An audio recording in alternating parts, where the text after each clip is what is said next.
Hey YouTubers, today we're going to talk about the Atari Jaguar, the world's first 64-bit gaming system. Underneath the hood of the Jaguar, you've got two custom graphics chips nicknamed Tom and Jerry and a Motorola 68000 CPU.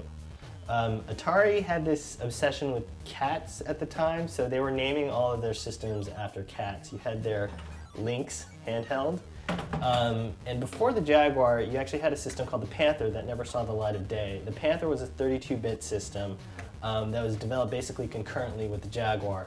But progress on the Jaguar was so fast that basically Atari said, forget about 32 bits, we're just going to go straight into 64 bits. The Atari Jaguar came out around the same time as the Panasonic 3DO.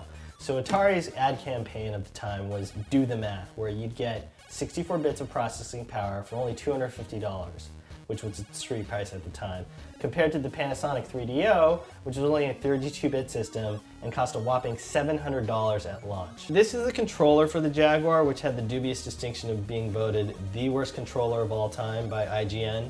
It's actually not that bad ergonomically, it's fine, it's comfy. It's just super overwhelming with all these buttons. You've got 12 buttons here on the bottom.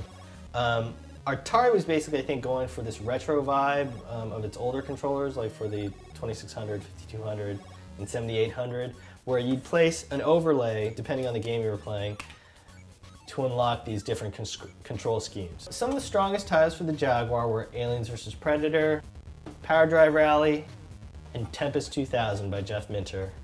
It also had a pretty good port of Doom. The problem with the Jaguar was that the 3D capabilities of the Jaguar were pretty crude, and I would argue that a Super Nintendo with the FX chip, like Star Fox, Stunt Drive FX, or even a 32X equipped Sega Genesis with Metalhead or Virtua Fighter had comparable graphics. In 1995, towards the end of the Jaguar's lifespan, Atari launched the Jaguar CD add-on. Blue Lightning, which had been such a huge hit for the Atari Lynx, was a packing for the Jaguar CD. But it didn't have quite the same impact as it did its Lynx counterpart. And like many system add-ons, the Jaguar CD failed. Atari officially canceled support for the Jaguar in 1996, and shortly thereafterwards, they sold the shell design to Imagine Systems, which is a dentist supply company. So the next time you're at your dentist or orthodontist, you may see a white-colored Jaguar hanging on the wall. Not exactly what you want to be associated with: cavities, root canals. The Atari Jaguar. One of the coolest games for the Jaguar is actually called Battlesphere, and it's actually a homebrew game developed by the dubiously named 4Play and Scatologic. Battlesphere is a space combat style game in the vein of Star Raiders. One of the coolest features is that you can network actually up to 8 Jaguars and play a co-op or deathmatch style game. The problem is that Battlesphere is quite rare. They only released a couple hundred copies. The Gold Special Edition is even more rare. It's got enhanced special features and graphics, and that game can cost up over $1,000 on eBay.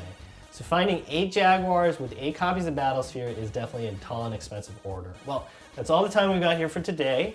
Thanks for watching. If there's any other systems you'd like us to cover, chances are we've got it in the collection. So please leave your comments below. Thanks for watching. Happy collecting.